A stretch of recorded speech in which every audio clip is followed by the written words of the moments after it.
네, 건강한 삶을 위한 지침서 TBC 클리닉 건강 365입니다. 천재 화가이자 과학자였던 레오나르도 다빈치가 우리 신체 한 부분에 대해서 이렇게 얘기를 했습니다. 인체 공학적으로 최대 걸작이자 최고의 예술품이다라고 말입니다. 자, 두 분, 네. 이게 어느 부위인지 아시겠습니까? 영수 씨 알겠어요? 아무래도 최고의 예술품이라고 하면 또 여성의 이 아름다운 S라인 같은, 저 같은 S라인이 아닐까 싶은데요. 웨이브 네. 잘한다. 아니 근데 저는 이렇게 딱 생각했을 때 예술품? 왠지 이렇게 막 멋있게 막 그림 그리고 네. 이렇게 막 음악 연주하는 네. 아름다운 이 손이 아닐까요? 네. 그렇게 생각했어요. 그래요. 비슷하긴 했지만은 틀렸습니다. 틀렸어요? 둘 다요? 정답은 발인데 거의 오늘 맞출 뻔했네요. 그래요. 예, 맞출 뻔했습니다. 자, 오늘 알려줘요 닥터스에서는 이렇게 최고의 예술품이라고 불리고 있는 발과 발목 건강에 대해서 자세히 알아보겠습니다.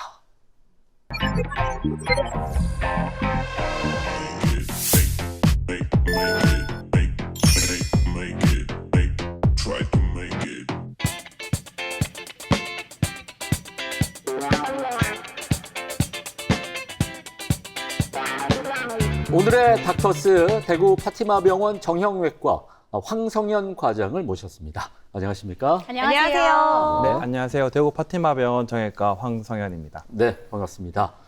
자, 우리가 오늘 함께 나눌 얘기가 앞서 말씀을 드린 것처럼 발과 발목 건강인데 네. 먼저 우리 몸의 가장 끝부위에 있습니다. 발가락에 생길 수 있는 질환, 뭐 어떤 게 있을까요? 발가락이면 네. 당연히 무좀부터 떠오르는데요. 질환 아닌가요? 통했다. 그렇죠? 사실 저도 그래요? 발가락 하면 좀 무좀이 생각났었는데 네, 근데 오늘 또 오신 우리 닥터스가 바로 정형외과 과장님이시니까 그래요. 저의 나름 좀 짬이 찼으니까요. 네. 추측을 해보자면 네. 무지외반증이 아닐까 생각을 해봅니다. 그렇습니다. 무지외반증? 바로 네. 정답 되겠습니다. 네. 엄지 발가락이 안쪽으로 휘는 그런 질환이죠. 주위에 보면은 이 무지외반증 때문에 고생하는 분들이 참 많이 계시거든요. 네. 맞아요. 네, 근데 이게 유전 때문이라고 하던데 아닌가요? 근데 제가 아는 분도 이제 무지외반증인데 네. 보통 제가 듣기로는요 신발 앞이 좀 좁은 뭐 하이힐 그렇죠. 이런 거를 오래 아. 신어서 이게 걸린다고 하더라고요. 네. 아. 자, 일단 이렇게 다양한 의견들이 있는데 과장님, 무지외반증은 왜 생기는지 좀 설명을 먼저 부탁을 드리겠습니다. 이게 유전 때문인지 아니면 뾰족한 신발 때문인지요? 네, 무지외반증은 한 가지 원인으로 생기는 병이라기보다는 여러 가지 원인에 의해서 복합적으로 생기는 경우가 많습니다. 네. 가장 중요한 원인 중 하나는 유전적인 발 구조입니다. 가족 중에 무지외반증이 있다면 발 모양이나 관절의 유연함, 그리고 평발 성향 등이 비슷해서 더 잘 생기는 경우가 많습니다. 네, 여기에 볼이 좁고 굽이 높은 신발을 오래 신게 되면 변형이 더 진행할 수가 있습니다. 네. 특히 여성분들에게 많은 이유도 이런 신발 문화와 관련이 있습니다. 이게 네. 그러면 둘 다 맞는 거네요. 유전도 맞는 거고 이제 그래요. 좁은 신발 신는 것도 네. 무지외반증 될 수 있는데 생각해 보니까 음. 저희 둘째 딸도 어. 예, 아빠 발이랑 똑같이 생겼습니다. 네. 예, 가족끼리 이렇게 발 모양도 닮는 것 같네요. 발만 봐도 사랑스럽겠다. 너무 사랑스럽죠. 그래요. 아니 근데 정말. 앞에서 영서 씨 지인 이야기를 잠깐 했잖아요. 네. 그분은 무지외반증 때문에 걷는 게 좀 힘들다, 그쵸. 발이 아프다라고 했는데 네. 제 지인분은 네. 꽤 많이 엄지발가락이 휘어져 있는데도 하나도 안 아프대요. 걷는 것도 잘 오래 걸으시던데요. 그럴 수가 그래요. 있나요? 네. 예. 과장님 어떻습니까? 무지외반증일 경우에 통증이 하나도 없다. 이럴 경우에 치료를 해야 되나요? 아니면 그냥 놔둬도 될까요? 네, 무지외반증은 모양 자체보다 증상이 중요한 질환입니다. 네. 발가락이 조금 휘어져 있더라도 통증이 없고 일상생활에 큰 불편이 없다면 수술까지 생각할 필요는 없습니다. 다만 변형은 서서히 진행하는 경우가 많기 때문에 편한 신발을 신고 발에 무리가 가지 않도록 관리하는 것이 더 중요하겠습니다. 하지만 통증이 심하거나 아니면 신발이 신기 어렵거나 두 번째 발가락으로 변형이 생기기 시작한다면 수술을 생각해 보는 게 좋겠습니다. 그래서 단순히 모양이 보기 싫다보다는 기능적인 불편이 중요한 기준이라고 보시면 되겠습니다. 네. 모양보다는 기능이 중요하다 기능이. 이런 그래요. 이야기를 해주셨고요. 네. 근데 이제 사실 곧 여름이고요. 또 우리 여성들은 발가락 다 보이는 샌들 신잖아요. 그쵸. 이렇게 또 발톱에 칠하는 페디큐어. 거죠? 페디큐어. 이것도 하려면 네. 사실 발가락 모양이 신경이 쓰일 수밖에 없단 말이죠. 그렇죠. 맞아요. 이게 저도 SNS에서 안 그래도 봤는데 네. 이렇게 뭐 신발을 이렇게 돌려가지고 그러면은 엄지발가락이 이렇게 따라오는 그런 교정기 같은 게 있더라고요. 와, 신기하다. 네. 이런 무지외반증 교정기 또는 뭐 보호대 이런 걸 착용하면 좀 도움이 되나요? 되지 않을까요? 그래요. 네, 교정기나 보호대가 일부 도움이 되는 부분은 분명히 있긴 합니다만 네. 이미 휘어진 뼈를 되돌리기는 어렵습니다. 그래서 발가락 사이 압박을 줄여주고 증상을 완화하는 데는 도움을 줄 수 있습니다. 특히 초기 단계나 아직 수술을 원하지 않는 애매한 분들에게는 보조적인 치료로 사용해 볼 수가 있겠습니다. 하지만 이런 교정기만 사용하면 무주외반증이 완치된다고 기대하기는 어렵고 변형이 심한 경우에는 근본적인 교정은 수술이 필요한 경우가 많습니다. 그래요. 지금 말씀해 주신 대로 근본적인 치료를 위해서는 수술이 필요하다. 이런 그런 얘기가 되겠는데 그만큼 이제 뼈가 휘었기 때문에 네. 수술까지 가야 되는 게 아닌가 싶거든요. 네. 이게 수술은 어떻게 이루어지는지 또 회복 기간은 오래 걸리지 않는지 또 발이니까 걸어야 되잖아요. 맞아요. 불편함이 없을지 궁금합니다. 네, 무주외반증 수술은 휘어진 뼈를 바로잡고 벌어진 관절 정렬을 교정해주는 수술입니다. 네. 보통은 엄지발가락 주변의 뼈를 절골을 해서 각도를 교정한 뒤에 금속 나사나 핀으로 교정하게 됩니다. 예전에는 대부분 엄지발가락 안쪽에 길게 6cm에서 7cm 정도 피부를 절개를 해서 교정을 하고 나사를 박는 수술을 했었는데요. 네. 최근에는 최소 침습 수술이라고 해가지고 내측에 한 1cm 또는 0.5cm 정도의 절개를 3개 정도 만들어서 그 틈을 통해서 절골을 하고 교정하는 수술 방법이 많이 발전되고 있고요. 네. 이 방법 같은 경우에는 통증도 적고 회복이 빠른 장점이 있습니다. 근데 사람에 따라 가지고 이제 이런 전통적으로 하는 수술 방법을 하든지 아니면은 이 최소 침습 방법을 하든지 결정을 하게 되겠습니다. 대개 수술 직후부터 특수 신발을 신고 걸을 수는 있으시고요. 네. 그리고 1주 정도, 2주 정도 지나면은 조금 편하게 우와. 걸을 수 있습니다. 어. 그리고 한 달 정도 지나면은 이제 통증이 많이 줄어들어서 걷는데 큰 무리가 없게 되고요. 가벼운 조깅이나 운동 같은 경우에는 수술 후 3개월 정도 시행하면 할 수 있겠습니다. 또한 변형 정도나 수술 방법에 따라서 회복 속도는 개인차가 있는 것도 염두해 주시면 좋겠습니다. 무지외반증 그 수술적 치료 방법 가운데서 이제 최소 침습법이랑 그냥 일반 절개술이 있다고 하셨는데 그 장단점이 분명히 있을 것 같거든요. 과장님 어떻습니까? 네, 맞습니다. 일단 서로 장단점은 서로 상호 보완 가능한 것이고요. 일단 예전 먼저 시행했었던 이게 피부 절개를 약 6에서 7cm 정도 하는 것 같은 경우에는 피부 절개를 길게 하기 때문에 일단 상처가 조금 생길 수가 있고 그리고 수술 끝나고 통증이 조금 더 있는 경우가 있습니다. 하지만 이제 변형이 좀 심한 경우에는 이 개방을 해가지고 보면서 눈을 직접 보면서 교정해 주는 것이 훨씬 더 교정하는 데 장점이 있고요. 그 반대로 이제 그 최소 침습 수술 같은 경우에는 네. 아까 0.5에서 1cm 정도의 피부 절개를 약 3개를 가게 됩니다. 그 틈을 통해 가지고 절삭기를 통해서 절골을 하게 되고요. 그 다음에 나사를 교정을 하게 되는데 결국에는 이렇게 하게 되면은 피부 절개도 적고 미용적으로도 훨씬 더 장점이 있습니다. 네. 근데 하지만 단점이라고 한다면은 정말 심한 경우에는 이 최소 침습 방법으로 하기 어려운 경우가 간혹 있고요. 그리고 피부 절개가 작기 때문에 안에 뼈를 자르고 난 다음에 생기는 부산물들 이런 것들이 제대로 빠져나오지가 않아서 조금 더 붓게 되는 경향은 있지만 한 달 정도가 지나면은 어느 정도 다 돌아온다고 합니다. 그리고 또 마지막으로는 이 수술을 하는 사람이 이 방사선을 많이 쬐야 되는 그런 단점도 좀 있습니다. 그렇군요. 네. 아무래도 이게 우리 온 몸을 지탱하고 있는 발이잖아요. 중요하죠. 그래서 발 수술이라고 해서 되게 좀 어렵지 않을까 했는데 회복도 정말 빠르고 1, 네. 2주 1, 2주면 정도라고 된다고 그렇습니다. 하셨으면 할만한데요. 네. 아니 근데 사실 저는 수술한다고 해도 조금 걱정이 되는 건 있어요. 네. 이게 다시 또 휘어진다. 어. 다시 또 재발한다 이런 재발, 얘기가 있어가지고 그쵸. 네. 이게 너무 궁금하더라고요. 치료 효과가 계속 유지가 되는지 재발이 쉽지는 않을까요, 과장님? 네, 일단 수술 결과는 대체적으로 만족도가 높은 편입니다. 다만 무주외반증은 발의 구조적인 문제와 관련된 질환이기 때문에 재발 가능성이 완전히 없는 것은 아닙니다. 그래서 특히 평발이 심하거나 수술 후에도 계속 볼이 좁은 신발이나 굽이 높은 신발을 신는 경우에는 재발 위험이 높아질 수가 있습니다. 네. 그래서 수술 자체도 중요하지만 수술 후 발 관리 그리고 신발 선택도 굉장히 중요합니다. 어. 수술했다고 해서 이제 끝 완치 이렇게 생각할 게 아니라 계속해서 네. 좀 신경을 써야 되고요. 우리 발을 너무 혹사시키면 안 되겠다라는 생각을 그러니까요. 합니다. 그렇습니다. 네. 자, 이렇게 무지 외반증에 대해서 함께 알아봤는데 이번에는 이제 발가락에서 발 쪽으로 넘어와 보도록 네. 하겠습니다. 네. 발에 대한 여러 가지 문제점들이 있는데 흔히 이제 평발 이런 문제들 알고 계시죠? 네. 평발 알죠. 네. 발이 그러니까 평평한 거잖아요. 원래 살짝 아치여야 되는데 네. 이 평발도 제가 알기로는 오래 걸을 수가 없다. 네, 이런 얘기 있던데요. 네. 혹시 과장님 그러면 이 평발도 치료가 필요한 질환일까요? 네, 평발이라고 해서 모두 병은 아닙니다. 실제 우리나라에서 진행한 연구 결과에 따르면 방사선 엑스레이를 찍어봤을 때 약 절반만 정상적인 발 모양을 가지고 있고 나머지 4분의 1 정도는 평발 또는 요족이라는 연구 결과도 있습니다. 하지만 평발이면 발바닥, 발목, 종아리에 부담이 커지고 통증이나 피로감을 유발할 수도 있습니다. 또 심한 경우에는 발목 관절염까지도 이어질 수가 있습니다. 그리고 그 평발 같은 경우는 시간이 지나면서 변형이 더 진행되는 경우도 있고 관절염이 생길 수도 있기 때문에 통증이 심하거나 걸음걸이에 문제가 생기면 치료가 필요할 수가 있겠습니다.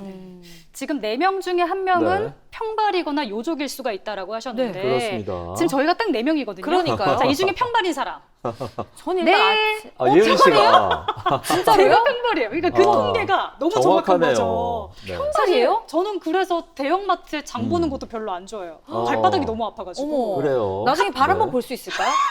지금 보여드릴 수 있지만 여러분이 안 원하실 것 네. 같으니까 넣어두고요. 네. 네. 아니 제가 남자로 태어났으면 또 이득을 봤을 수도 있어요. 왜요? 남자 평발은 뭐 군대도 안 가도 된다 이런 얘기 있잖아요. 아, 맞아요. 그래요. 예전에는 뭐 그런 얘기가 있기도 했었는데 네. 요즘도 그런지는 저도 잘 모르겠습니다. 네. 과장님 어떻습니까? 평발이면 요즘에 네. 군대 안 가나요? 그 예전에는 평발로 네. 군대를 빠지는 경우가 덜어 있었습니다. 아. 근데 최근에는 신체 검사 기준이 좀 더 엄격해지고 웬만큼 심하지 않은 이상 군대를 가지 않는 경우는 좀 드물다고 볼 수 있습니다. 네. 그래서 불편감이 있다면 조기에 치료를 해서 군대를 큰 무리 없이 다녀오는 것이 오히려 더 좋은 방법일 수 있습니다. 네.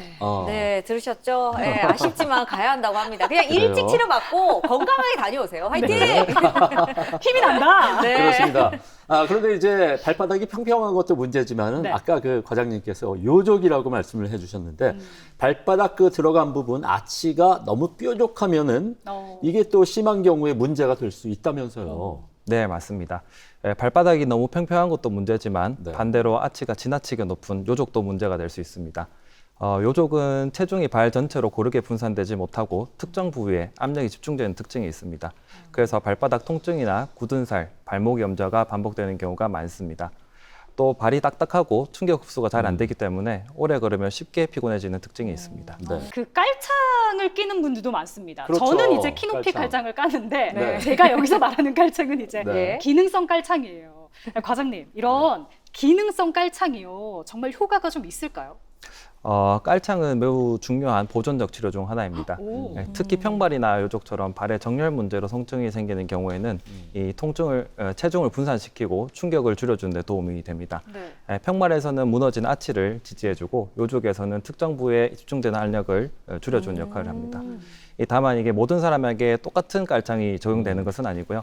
발 모양이나 증상에 따라서 맞춤형 깔창을 사용하는 것을 좀 더 권고드리고 있습니다. 네, 그러니까 아무 깔창이나 쓴다고 도움이 다 되는 건 아니라고 하니까 네. 나한테 맞는 깔창을 이렇게 맞춰서 사용해 보시는 게 좋을 것 같습니다. 그런데 과장님 평발이나 요족으로도 수술을 해야 되는 경우도 있다고 얘기를 들었는데 아무래도 좀 정도가 심한 케이스일 경우 그런 거 아닐까요? 어떻습니까? 네, 그렇습니다. 대부분은 운동, 스트레칭, 깔창과 같은 보존적 치료로 잘 치료가 됩니다. 하지만 통증이 심하고 변형이 계속 진행되거나 이러한 보존적 치료에도 일상생활이 지장이 큰 경우에는 수술을 고려할 수 있습니다. 예를 들어서 평발이 심해져서 걷는데 피로감이 너무 일찍 온다거나 관절염이 온 경우 혹은 요족으로 반복적인 발목 염좌나 통증이 생기는 경우에는 수술적 치료가 필요할 수가 있겠습니다. 네. 수술은 변형의 원인과 정도에 따라서 뼈를 잘라서 일부 교정을 하든지 아니면 힘줄을 조정하는 방식으로 수술은 이루어집니다. 그렇군요. 그러면 예은 씨 같이 그렇게 심하지 않은 평발일 경우에는 그냥 치료를 하지 않고 이렇게 평소 생활해도 될까요? 어떻습니까? 물론입니다. 네. 일상생활 크게 무리가 가지 않고 통증도 심하지 않다면은 그냥 지나가도 괜찮을 것 같고요. 네. 그래도 조금 불편함이 있다면은 네. 맞춤형 깔창을 이용하는 것도 좋은 방법일 것 같습니다. 네, 아, 그렇군요. 저 예, 이래봬도 혹시. 마라톤 나갔어요. 10km 아, 평거리인데. 그래요? 그래서 예. 발목 다쳐. 그래서 제가 무릎 오셨다고. 다쳐가지고 이제 안 뛰어요. 아, 그래요. 너무 무리하지 마시고요. 예, 잘 관리하시길 바라겠습니다. 알겠습니다. 네. 자, 이렇게 평발과 요족에 대해서 함께 알아봤는데 네. 발가락, 발까지 알아봤습니다. 발가락, 그다음은 발. 뭐죠? 발가락, 발가락 발랑? 발이면 발목이겠죠? 정답. 네, 발목에 그래요. 근데 뭐 질환 같은 게 있을까요? 뭐 발목 삐는 거 뭐 이런 걸까요? 인대 그래요. 늘어나는 거? 바로 이제 발목 관절염이라는 게 있습니다. 발목 관절염. 아니 네. 근데 사실 뭐 무릎 관절염, 손가락 관절염은 들어봤는데 네. 발목 관절염은 좀 생소하긴 합니다. 그래요. 네. 예.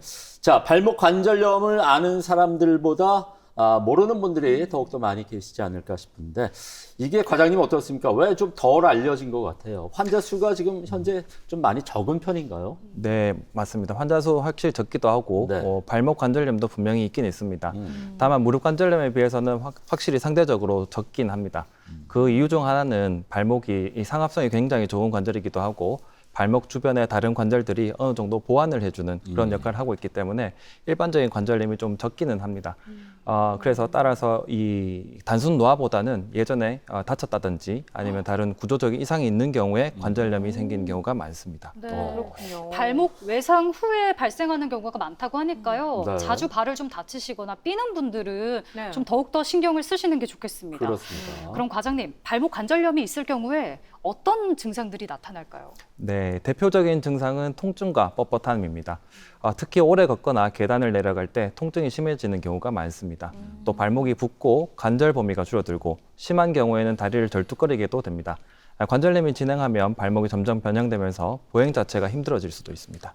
오래 걷거나 계단 내려갈 때 생길 수가 있다고 하네요. 전 그래요? 사실 오른쪽 발목이 자주 삐끗해요. 아이고. 네, 그래서 절뚝절뚝 이렇게 걸어 다니는데 그럴 때마다 그냥 나이가 들어서 또 그렇게 되나 보다. 네. 아니면 몸무게가 좀 늘어나서 그렇게 되나 보다 임신했었으니까. 생각했는데 그러니까요. 네. 근데 이게 발목 관절염일 수가 있네요. 그러면 생각을 그렇습니다. 해봐야겠어요. 네.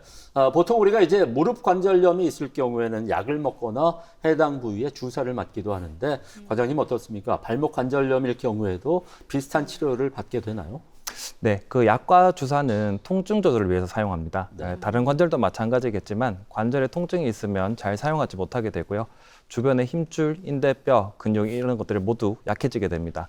이에 따라서 퇴행성 관절염이 진행되고 그래서 약과 주사로 통증 조절을 할 수 있게 되면은 이제 비교적 관절을 잘 사용할 수 있게 됩니다. 하지만 약이나 주사가 관절을 좋게 해준다든지 아니면 이미 닳아버린 연골을 회복시켜준다든지 하는 효과는 없습니다. 그래서 증상을 조절하면서 관절염의 진행을 늦추는 개념으로 이해하시는 게 좋겠습니다. 네. 여기서 사용하는 주사 이름이 뭐 연골 주사 이런 거예요? 네, 맞습니다. 아니 근데 사실 그렇군요. 주사 이름이 네네. 연골 주사니까 네. 이거 맞는 분들은 이거 맞으면 연골이 생길 것 같다. 이렇게 재생이 생각이 되는구나 이렇게 이제 오해를 하시는데 네. 그게 아니었습니다, 여러분. 그렇습니다. 그러니까 그냥 네. 맞추는 거네. 관리의 개념으로 이해를 하셔야 된다는 거죠. 그렇습니다. 그렇다면 이제 발목 관절염 같은 경우 치료는 어떻게 해야 되는지 궁금한데 수술이 필요한 경우도 있다고 들었거든요. 예, 그 방법이 어떻게 되나요? 네, 발목 관절염의 수술은 관절 상태와 환자의 활동 수준에 따라서 달라집니다. 초기 같은 경우에는 관절경을 이용해서 염증 조직을 제거하거나 뼈 돌기를 정리하는 수술을 할 수가 있고요. 정렬이 틀어진 경우에는 뼈의 축을 교정하는 절골술을 시행하기도 합니다. 관절염이 심하게 진행된 경우에는 발목 관절 유압술이나 인공관절 수술을 고려하게 됩니다. 그러면은 발목에도 저는 인공관절을 이렇게 넣을 수 있다. 이런 거는 몰랐어요. 신기하네요. 그죠? 신기하네요. 근데 발목 관절 유합술 이거는 처음 들어봐요. 그러니까요. 저는 이게 이제 어떤 수술법인지도 궁금하고 네. 또 한편으로는 발목에 이런 수술을 받게 되면 일상생활이 불편하지는 않을까 약간 걱정이 되기도 합니다. 맞아요. 네, 많은 분들이 가장 걱정하시는 부분 중에 하나입니다. 우선 발목 관절 유압술은 말 그대로 아픈 관절을 붙여서 움직이지 않게 만드는 수술입니다. 그래서 발목의 위아래 움직임은 줄어들게 되고요. 다만 통증 자체는 상당히 잘 줄어드는 경우가 많고 네. 실제로는 이제 주변 관절들이 어느 정도 움직임을 보상해주기 때문에 일상 보행에는 큰 무리가 없는 경우가 많습니다. 덜어는 옆에서 유심히 지켜보지 않는 이상 이게 수술을 했는지 모를 정도로 잘 걷는 분들도 있습니다. 네. 그리고 하지만 이 관절 범위가 줄어들기 때문에 경사진 곳을 오르거나 내려갈 때는 상당한 불편감이 있을 수도 있습니다. 반면에 인공관절 치환술 같은 경우에는 관절 움직임을 최대한 유지하면서 통증을 줄이는 수술입니다. 그래서 계단을 오르내리거나 걸을 때 움직임이 조금 더 자연스러운 장점은 있습니다.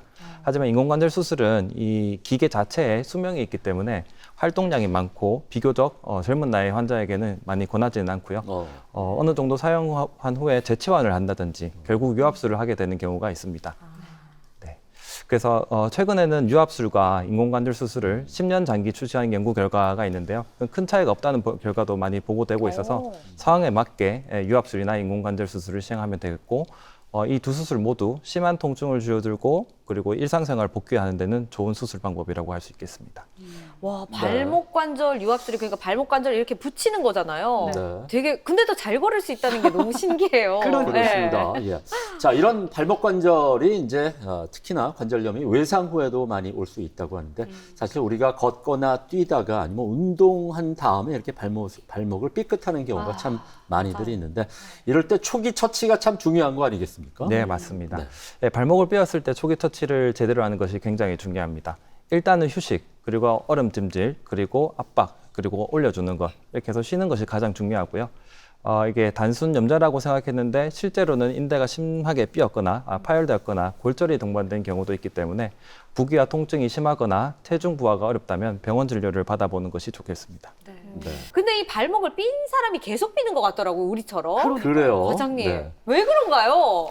네, 일단 발목 삐는 것 자체가 이제 발목 염좌 외측 쪽에서 일어나거든요. 네. 근데 외측 인대가 파열되는 경우에는 약 30% 정도에서 이 부위에 통증이 남는다든지 아니면은 제대로 낫지 않아서 인대가 섬유화되거나 얇아져서 제 기능을 못하는 만성 불안정성이 생길 수가 있습니다. 네. 그래요. 만성 불안정성이라고 말씀을 해주셨는데 이게 더 사람들을 불안하게 만들 것도 같습니다. 네. 항상 발목을 우리가 쓰는 부위 아니겠습니까? 맞아요. 걷거나 뛰기도 하는데 이게 안 좋을 경우에는 수술 같은 치료도 우리가 생각을 해봐야 될까요? 네. 조금만 울퉁불퉁한 길을 걸어도 발목을 삔다든지 아니면 좀 삘까봐 다리에 꽉 힘을 주고 걸어가지고 일찍 피로감이 온다든지 하는 네. 경우에는 치료가 필요할 수가 있습니다. 그래요? 일단 먼저 근력 강화 운동이나 아니면 균형 감각 재활 치료를 먼저 시행하게 됩니다. 하지만 이런 치료를 충분히 했는데도 불구하고 발목을 계속 삔다든지 일상생활이 불편하다면 수술을 고려해 볼 수도 있겠습니다. 혹시나 또 이렇게 계속 삔다면 찾아가도록 하겠습니다. 네, 근데 이제 수술적 치료라는 것은 이제 네. 손상된 인대를 봉합시켜주거나 아니면 주변에 다른 것으로 보강을 해주는 그런 수술이고요. 네. 그리고 이런 문헌들에서도 결과가 상당히 좋은 것으로 알려져 있어서 일반인, 운동선수뿐만 아니라 일반인들도 수술을 많이 하는 경우가 많습니다. 그런데 과장님 궁금한 게요. 수술 이전에 인대를 좀 강화할 수 있는 어떤 스트레칭 이런 게 좀 도움이 될 수는 있을까요? 네, 물론 제일 처음에 먼저 이런 운동이라든지 스트레칭 같은 것을 먼저 시행하게 됩니다. 운동이라는 것은 우리 비골건 운동이라는 것을 하는데요. 인대를 강화시켜주는 건 아니지만 그 인대와 비슷한 위치에 있는 힘줄을 조금 더 강화시켜줘서 그 인대의 역할을 할 수 있도록 하는 운동 방법입니다. 네. 그럼 맨발 걷기 이런 것도 괜찮을까요? 오, 그런 거 많이들 하시잖아요. 그렇죠. 흙으로 네. 이렇게 맨발 걷기 네. 하시잖아요.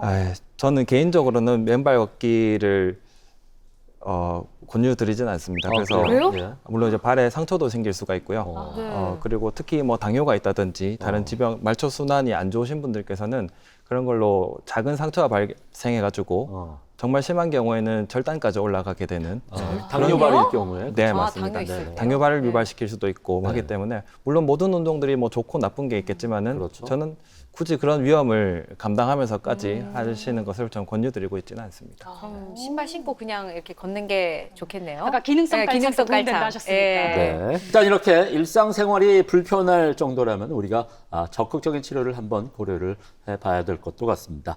과장님 마지막으로 방송을 보고 계신 우리 시청자분들을 위해서 당부의 말씀을 부탁드릴게요. 네, 발과 발목은 우리 몸의 체중을 매일 지탱하는 중요한 부위입니다.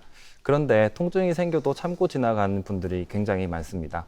하지만 발은 한번 정렬이 무너지기 시작하면 주변 관절에도 영향을 줄 수 있고 관절염을 발생시켜 보행에 문제를 일으킬 수 있기 때문에 조기 관리가 중요합니다. 무엇보다 조금 쉬면 낫겠지 하고 방치하기보다 증상이 반복되면 전문 진료를 통해 정확한 진단과 치료를 받아보시는 것을 권유드립니다. 네. 자, 오늘 이렇게 알려줘요 닥터스 대구 파티마병원 정형외과 황성현 과장과 함께 발과 발목 건강에 대해서 함께 알아봤습니다. 우리 눈에서 좀 멀리 있다고 너무 소홀하게 여기지 마시고 소중한 우리 발과 발목 평소 건강하게 잘 관리하시길 바라겠습니다.